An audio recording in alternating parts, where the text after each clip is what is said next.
Hey there, allow me to introduce myself. The name's Blondie1, or just Blondie for short. You can imagine how long the creative process took to come up with that name. However, I am going to put more effort into a show I like to call the Blondie1 experiment, where I subject myself to shitty movies and games that deserve to be hurt back with my sheer power of snark.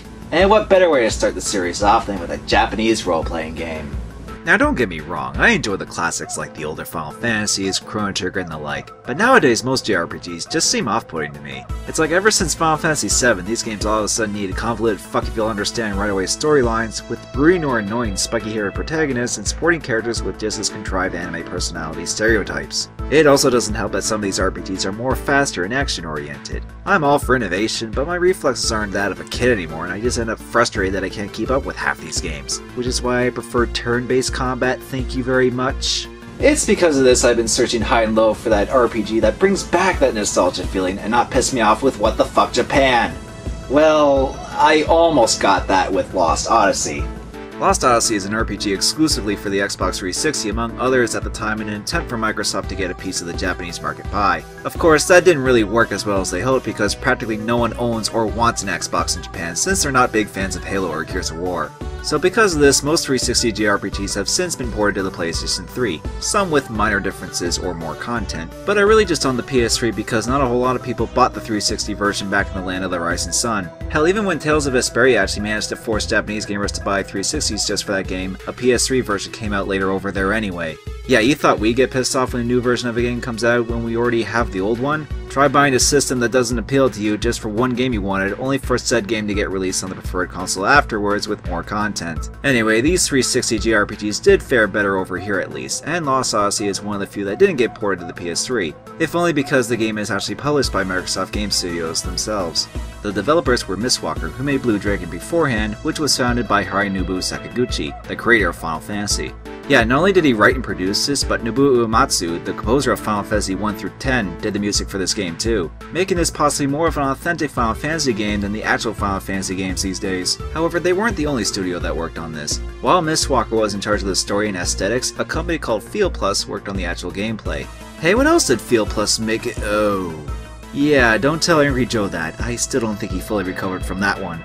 Well, regardless, what appealed to me the most is that this is an RPG that plays pretty much like an old school one, so maybe it'll be alright.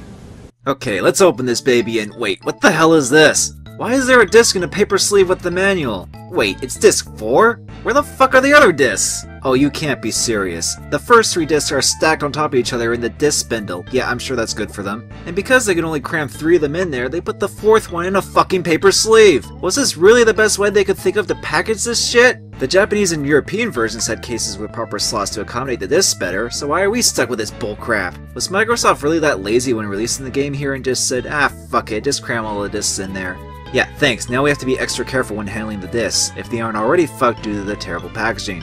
Oh, there's also the fact that this is a 4-disc game in this generation of gaming. I know I said I wanted a game like the old RPGs, but not one that's 4 fucking discs long like a PlayStation one. And keep in mind, these aren't CDs, these are dual-layered DVDs, which hold a lot more data. That's why most games on DVD format are usually just 1 disc. I know there are 360 games that can have 2 or even 3 discs, but this has 4. No other 360 game I know of has this many DVDs. Alright, I guess I better stop bitching about the discs and start playing the damn thing. Our game begins with 2 warring factions consisting of Bottle Cap Opener Helmet guys and Hammerhead Helmet guys. I assume they are fighting over who is the more impractical looking. Speaking of impractical, they also have war machines that are just as ridiculously designed, though the ones powered by chanting white mages casting mass revive on falling soldiers are pretty awesome.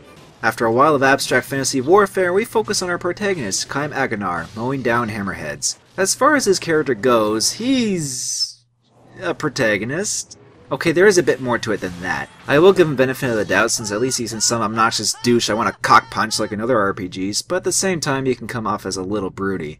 I guess the best way I can describe him is that he's an older version of Squall from Final Fantasy VIII, but thankfully passes emo git phase and actually has an excuse to be broody now and then. Other than that, he's still a pretty determined character who dresses decently for battle, save for most of his midsection, but the only thing that bugs me is that strand of hair in his face that he never fixes. Look, Kaim, I know it's hard to keep your Loki main perfect when you're constantly fighting, but how hard is it to move that part of your hair out of your face? There! Like that! Was that so difficult?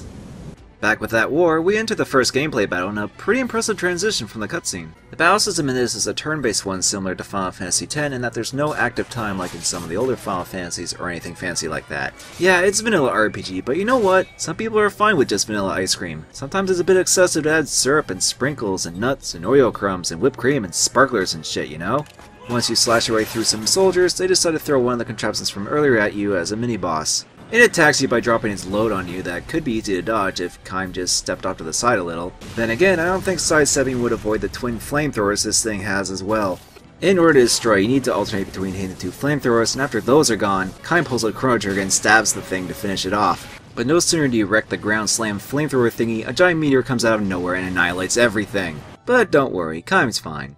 Yeah, he's actually immortal and can't die. Though how his body, or even his clothes for that matter, didn't get incinerated by the copious amount of hellfire and lava, I don't know. I mean, the guy isn't indestructible. In the fights before the meteor, he took damage. Ah, fuck it.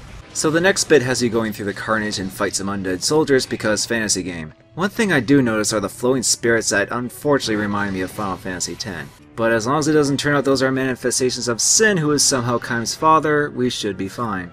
Also, like Final Fantasy X, running around is kind of like that, in which we go in a mostly straight path and fight enemies through random encounters. Rummaging through the debris along the way nets you some items though, one of which is a ring that introduces you to the target ring system. What it basically boils down to is when you equip a ring, it brings up a target ring when you use a basic attack, and you hold the right trigger and release at the right time to do more damage. I know it's meant to make the turn-based combat more engaging, but this is more or less just a timing puzzle, and I hate timing puzzles! Though, to be fair, you can construct and upgrade rings with found materials, adding some diversity and strategy by equipping rings with different elements and effects. Hell, you can even equip between different rings during battle to make things more convenient for on-the-spot strategy. But still, timing puzzle. Bah! After going through Death Valley, Whoa, what the fuck? Did this turn to 24 all of a sudden? Anyway, now that Kaim has rendezvoused with what little soldiers are left, he gets sent back to Ura, the nation Kaim was fighting with against the Hammerhead dudes.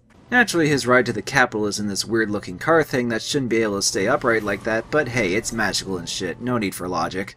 Along the way, we are introduced to this woman with the silly hairdo and clothes, who also somehow survived the meteor impact. Meaning she's an immortal too, and an important character later on. So we get into this city and ride an abstractly designed monorail into the opening title and credits.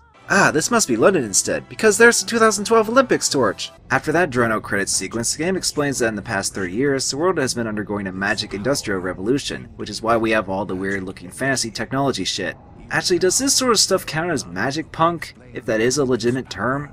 I know the game says magic industrial, but think about it, we have steampunk and cyberpunk, so does magic punk fit into its own subgenre of fantasy as well? Because a lot of JRPGs have been doing this kind of style lately, and even Final Fantasy since like 6. Gah, maybe I'm just thinking too much into that. Where were we? Right, so Kaim is brought to the Ura Central Council, where the chairman Roxian asks how the hell he survived the meteor, and his answer is basically, I don't know. Luckily, the council member Sorcerer Gondora, whose name sounds like a Godzilla monster, explains that he used a spell of immortality on Kaim, but as a result he has amnesia, because that's such an original story element.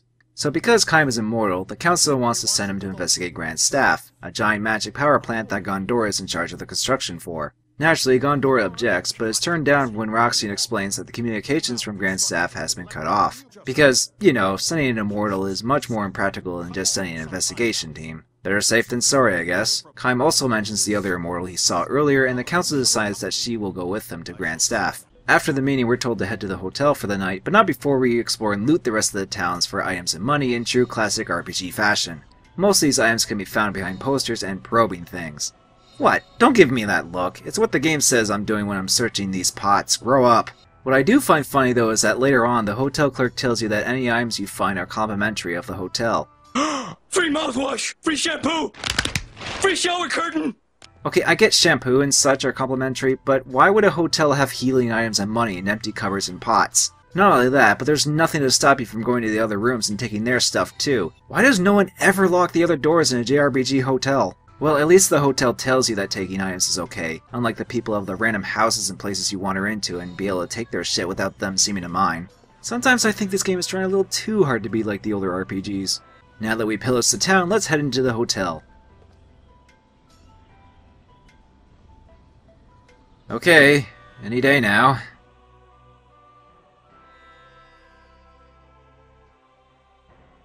There's Kaim's stat roll, good to know.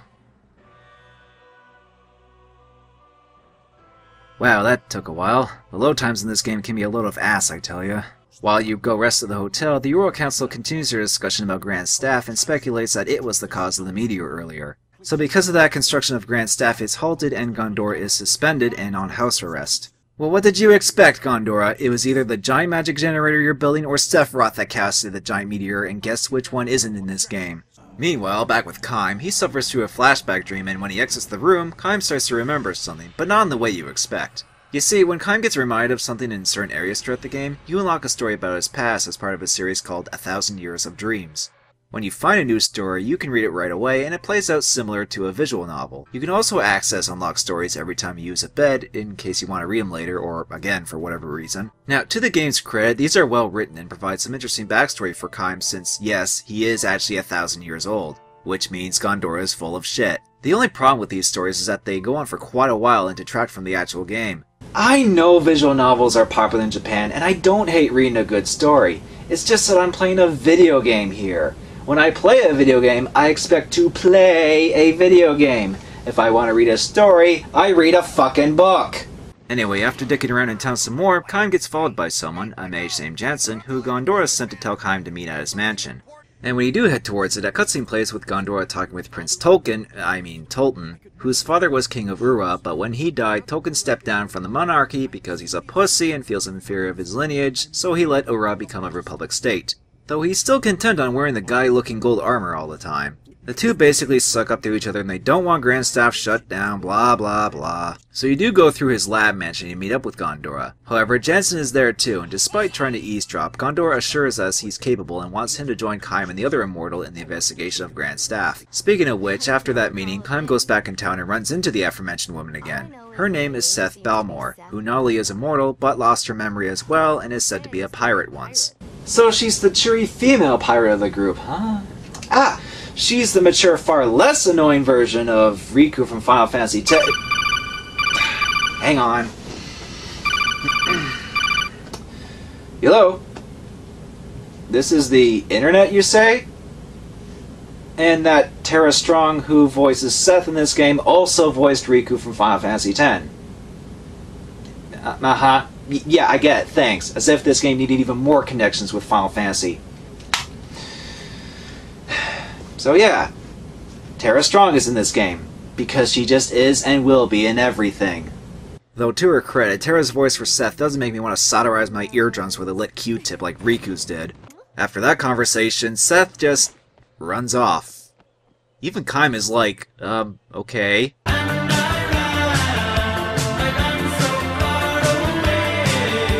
So the next day is where our three heroes meet up to go to Grand Staff, but Jansen is nowhere to be found. Until he shows up drunk with not one, not two, but 3 prostitutes in tow. Yeah, in case you couldn't tell from earlier, Jansen is our comic relief character, because every fantasy story needs one. Just seeing this is too good to be true. It's like when you play a D&D game and someone in your group decides to get their character drunk and laid just because they can. Roll the dice to see if I'm getting drunk!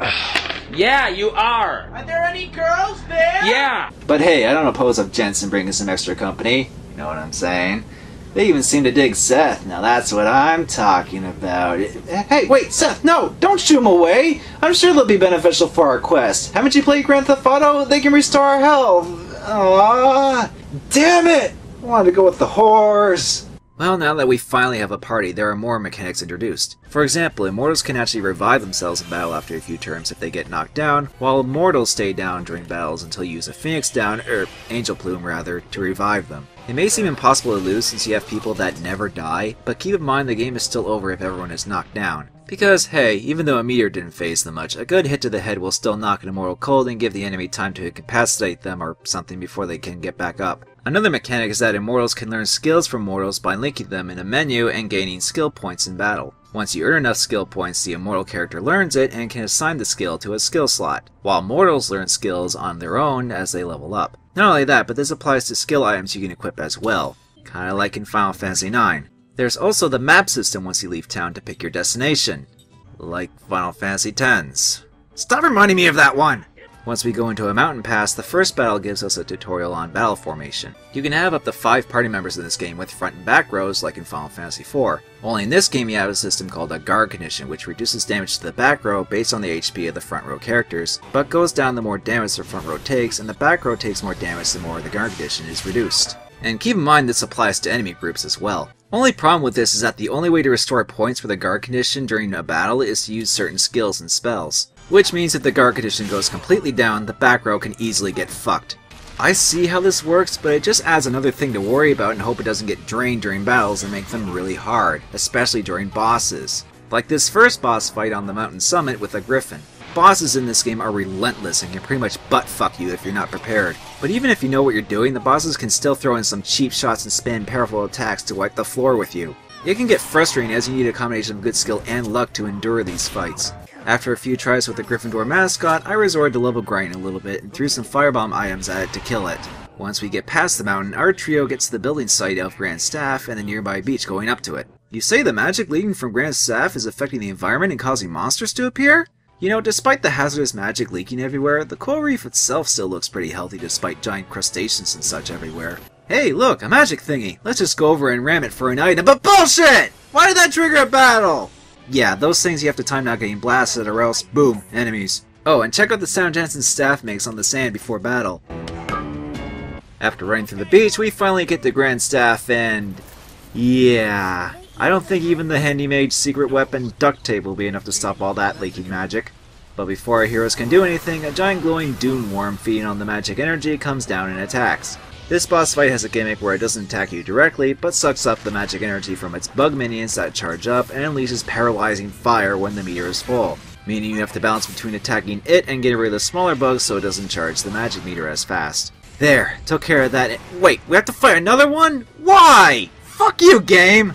Once we take care of the other worm out of nowhere, the three start to head inside Grand Staff to complete their investigation. Yeah, I'm sure it's safe to go inside the giant magic leaking staff, even for the immortals. But then some bald fucker shows up with an army and tells our group to stay away from the staff. Jeez, this game just won't give us a break, will it? Didn't you assholes see us find the giant glowstick worms? So the tan general with the gay little mustache threatens to shoot our heroes with arrows if they don't stand down, but when that doesn't work, he just sends a bunch of dudes to try and capture them and start a battle.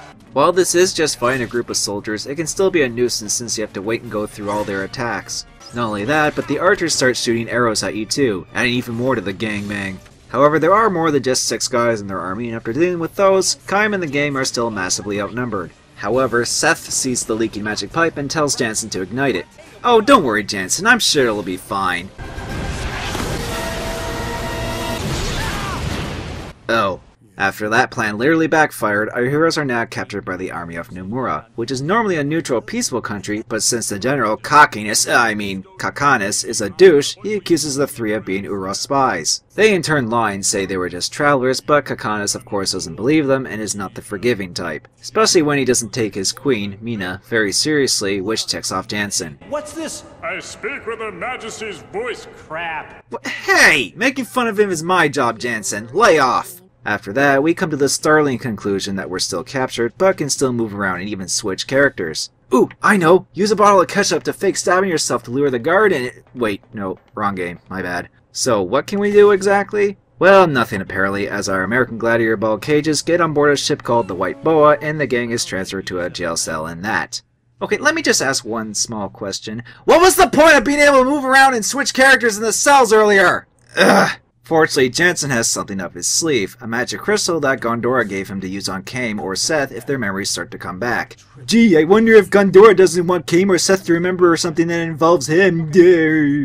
Jansen decides to use the amnesia smoke bomb on a nearby guard, which does make him lose his memory. Jansen then manages to convince the day's guard that they were accidentally put into jail and let them out. You know, logically, if I was a guard and lost my memory, I would maybe put 2 and 2 together and think I might be getting tricked by the prisoners taking advantage of my memory loss and go ask someone to make sure, but whatever. However, even after getting out of the cell, our heroes don't have their weapons and have to resort to sneaking around the ship to avoid security camera robots and such. Did Hideo Kojima suddenly ghost direct this section of the game? The best part though is if you get caught, the amnesia guard lets you go again no matter how many times you get caught. You think that after a while he'd go see a doctor or something. After some fancy espionage action, the crew gets their weapons back and goes through the ship fighting soldiers and their magic-powered robot dogs. Soon we get to a doorway near a harp, which the Queen is playing. However, Jansen goes in and locks the door on Jansen and Seth to go see Ming by himself. Seth takes this opportunity to talk about the Queen, who she actually remembers meeting a long time ago, meaning Ming is an immortal as well. Seth says that when she was a pirate, she captured Ming's boat, but got along so well with the Queen that they even chatted for a while afterwards because bitches like to talk, I guess. Actually, I just realized in the flashback, Seth and Ming are wearing the same clothes. Have they been wearing the same clothes for 1,000 years? Gross! At least Kai wore different clothes in his flashbacks. You think the women of all people would be the ones with more clothes. After that bit of exposition, Jansen, being the sly fucker he is, uses his suave card to charm the scantily clad Queen and put her to sleep with his magic. Wait, Jansen, what do you plan on doing with her? I know you have the hots for her, but this is not how you should do it! Well, okay, it's nothing like that. He just feels the Queen deserves better than being undermined by General Cockanus. Unfortunately, karma bites Jansen in the ass when he knocks the harp over, alerting the guards, and is forced to flee. So we go into this engine room area and... What the fuck? There's battles here? I know it's just one random soldier, but come on! Jansen's not cut out for that! But then said Queen freezes Jansen in place, saying she faked falling asleep to see what his true intentions were. Yeah, you would be good at faking things, wouldn't you, Queenie? So yeah, they get captured again. That sure accomplished a lot! We then cut to Gondora in his lab, chanting and creating monsters out of shit for his master plan. Actually, I'm pretty sure it's mud, but I like to think it's shit because it's funnier. Also, he seems to be having a little too much fun casting his shit magic and looks pretty goofy while doing so.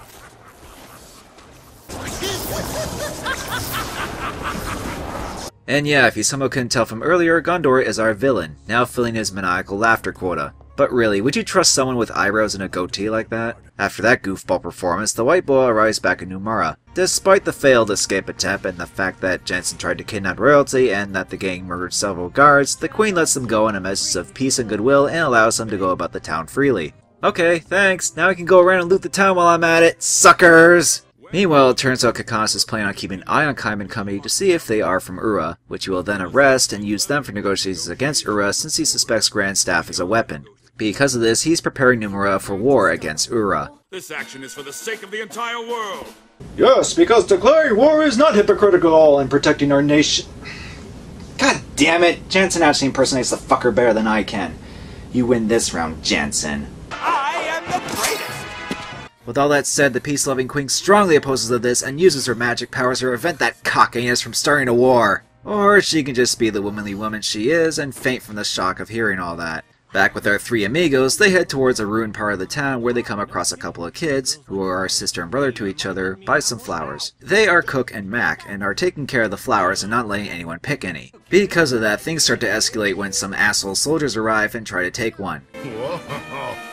I still can't hear you!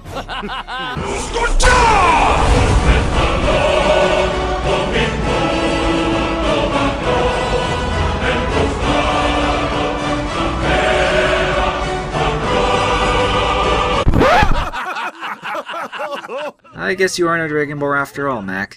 We fight the guards off and the kids are so grateful, they invite the three over to their house for dinner. Dinner, dinner, dinner, dinner. When they do arrive, they find Cook and Mac's mother sick in bed, and she suddenly recognizes Kaim as her father. Kaim's memories then come back in full force and realizes that from the flashback dreams, the mother is his daughter Lirlum, whom he thought died when she tried to kill herself. Yeah, unlike the immortals from Highlander, these ones can have kids. Talk about potential to have a fucked up family tree though, especially when Cook and Mac are Kaim's grandchildren. Kaim also remembers that Gondora was there, meaning he's an immortal too. Unfortunately, this reunion doesn't last long, as the plot says Lirlum has to die from her terminal illness now. Yeah, it's sad. Moving on.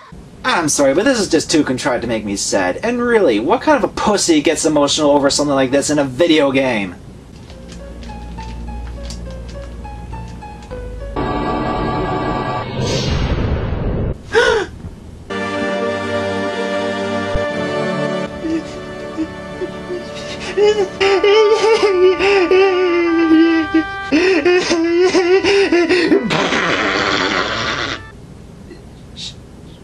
Shut up. Later that night, we see Tolton going on and on about how I'll never be as good as my father. Cripes, not even Tidus from Final Fantasy X had this much an inferiority complex with his father. But Tolton's emo crusade is interrupted when... Oh shit! Literally! It's the manure golems! The age of manure has begun! Quick! Grab all the two-ply double clubs you can! They must be stopped or everyone and everything will be turned to shit! Okay, it's just the mudmen that Gondora made earlier, and this part mostly gives us a sneak peek at what Tolton can do in battle. After dealing with a few shitmen, the chairman shows up and wants Tolton dead, so the monarchy can't come back. So we have no choice but to take Roxine down, and Gondora comes in to assess the situation and help Tolton out. Of course, Roxine was actually a shitman made by Gondora, while the real Roxine gets the giant snake from Resident Evil sent after him. This is all part of an elaborate plan for Gondora to convince Tolton to restore the monarchy so Gondora can, eventually, take over the world. Eventually!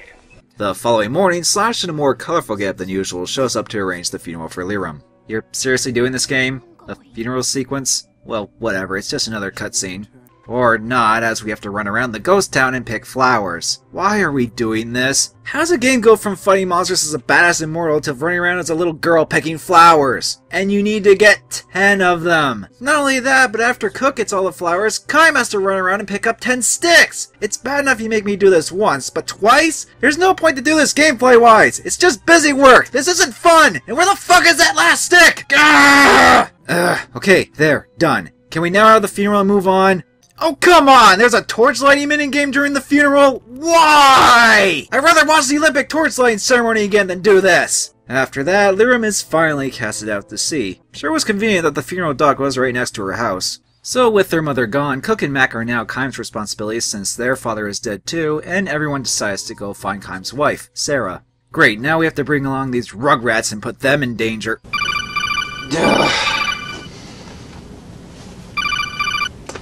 What? Yeah, I know Keisuthi is the voice of Cook. Why else would I make that Rugrats line? Gah, fucking internet. Also, since these two are now party members, what do they remind you of? Does Final Fantasy IV with Porom and Palom ring a bell? They even wear similar getups later on. But hey, the creator of Final Fantasy did write this after all, so having similar characters that aren't very original are perfectly fine. That and Cook and Mac aren't complete rip-offs, they're siblings of different ages instead of being twins. But before the gang can go search for Sarah, Mac runs off to a Crimson Forest in an attempt to see the spirit of his mother there. So naturally, we have to go get him. After wandering through the forest kicking mushrooms and exploring some ruins with Indiana Jones boulders, we find Mac, obviously possessed, which is why Cook goes up to him and gets entangled in Mac's obsidian tentacles. Dude, I know you're possessed and all, but that's your sister! I've seen enough hentai to know where this is going! The obsidian miasma actually just drains Cook's life periodically, thankfully, and attacking the tentacle holding her frees her of the bad imagery. But that still leaves Mac. Maybe attacking him will snap him out of it.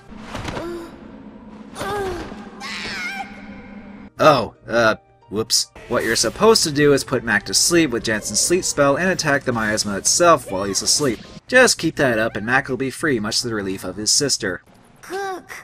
Oh, you dummy! So the whole point of Mac going here was to show the stupid flowers to their dead mom, which Cook rightfully tells them that their mother is dead and won't happen. But then the game says, fuck you, logic, this is a fantasy game, and flowers start blooming all around. It's warm. The warmth of her soul. Liram's brought us a miracle, Kaim!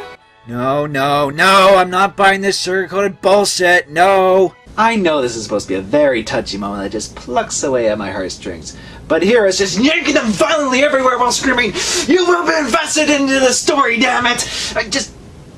Ugh. And you know what the best part is? This is only the first disc. There's still 3 more to go. I can't do it. I'm done. And nothing's gonna make me keep playing. Think again!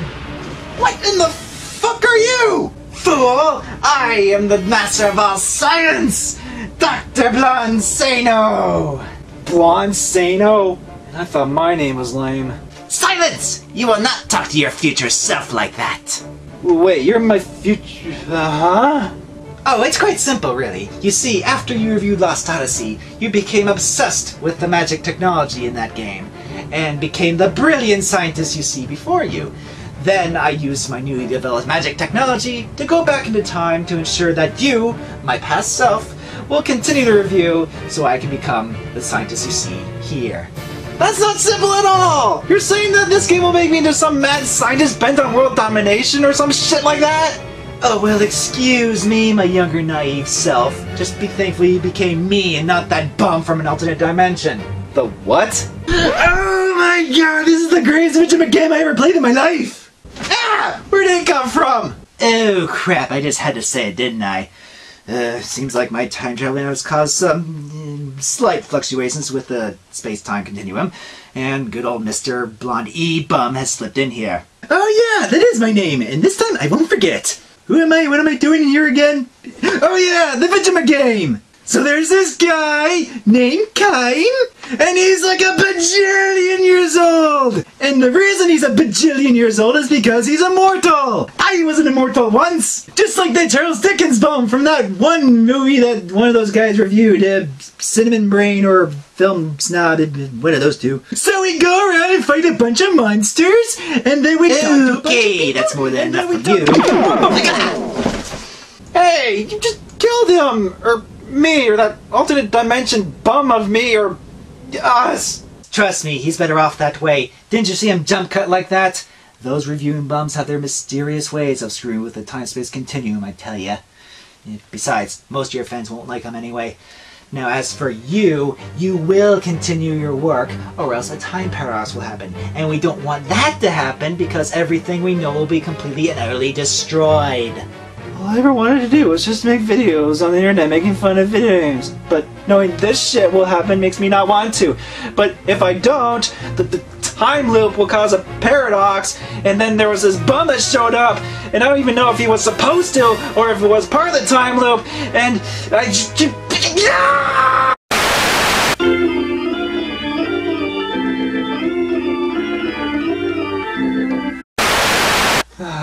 Pills. You make all the crazy go away. So yeah, Lost Odyssey. I guess I'll just leave some clothing thoughts based on what I played so far.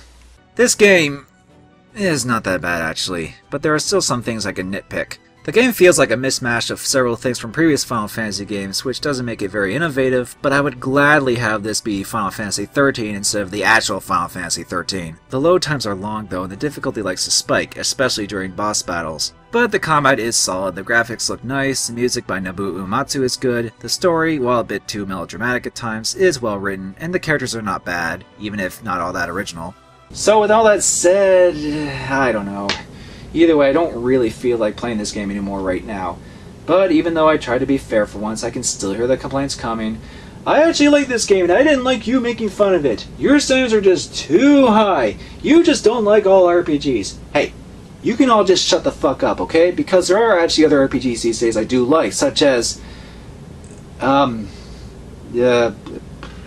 Persona 4, and, okay, you know what? If Lost Odyssey is one of the better RPGs these days, then the others are just most likely just going to piss me off even more. Now what do I play? Maybe something retro. Like an NES game, yeah. My desire for nostalgic gaming can be fulfilled with that. Where do I keep my NES games at? Ah! Excuse me. Let's see here.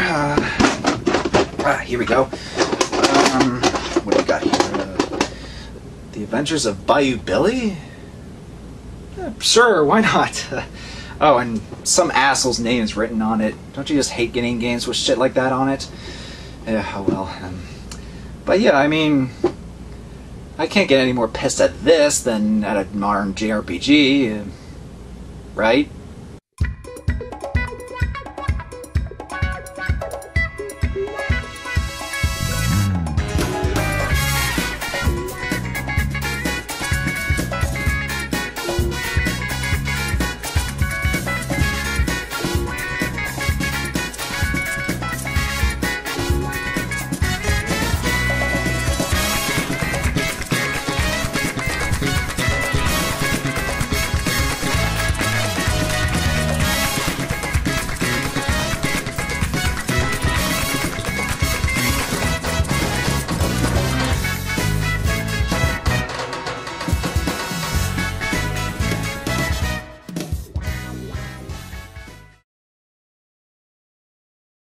A figurehead? What's that? What's a paladin?